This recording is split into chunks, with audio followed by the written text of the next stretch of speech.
The Prime Minister, Dr. Barnabas Sibusiso Dlamini, officially opened the SADC Joint Energy and Water Ministers meeting at the Royal Swazi Sun Convention Centre.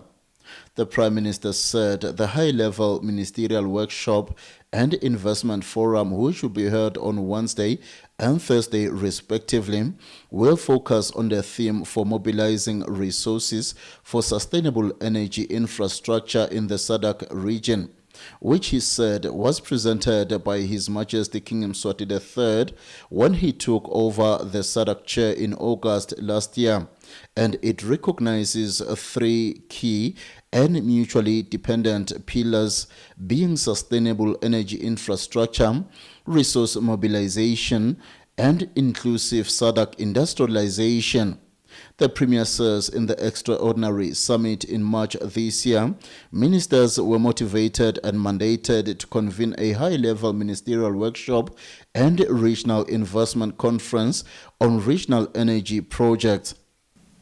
In short, we know what we have to do to achieve our industrialization growth, but equally, we know that the necessary infrastructure demands resources which we currently do not have. That must be mobilized, and that is the reason why here this week. We start from a relatively weak base. Our existing infrastructures for both power and water do not yet even meet a large proportion of the basic social needs of our respective peoples, let alone satisfying the massive energy and water needs of an industrialized economy of the present day. Access to electricity in some of our member states is below 20%, while only 60% of SADC's population have access to safe drinking water.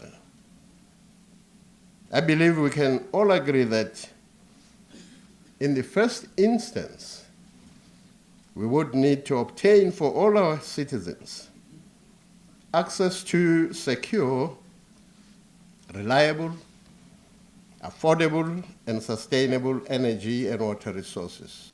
The Prime Minister says with the focus this week on resource mobilization for investment in energy infrastructure, a key issue on which to focus is the expectation of prospective investors, as there will be the need to impress potential investors with the region's ability to implement their plans and to do so according to the schedule and without impediments through regulatory and other challenges. Successful implementation of an energy infrastructure program and the resultant industrialization will be heavily dependent on an adequate supply of water. The SADC region, however, is currently at only 14% of stored renewable water resources. That is very low by comparison with the 70 to 90% of industrialized countries. In Swaziland, we have worked hard to raise our level of water resources, now at 17% of storage capacity, with feasibility studies completed to guide the investment in further storage infrastructure to protect us from the impact of any further drought conditions. Swaziland and Mozambique are grateful for being beneficiaries from the Regional Infrastructure Development Fund. The resources being for the Lomahasha-Namasha potable water supply project, which will benefit around 46,000 people by 2024. Dlamini expressed his best wishes for fruitful discussions during the meeting in preparation for the coming 2 days that will represent a highly significant stage in the process of accelerating inclusive industrialization of economies of SADC member states. Reporting for Swazi TV News, I'm Sibusiso Dlamini at the Convention Center, Zulwini.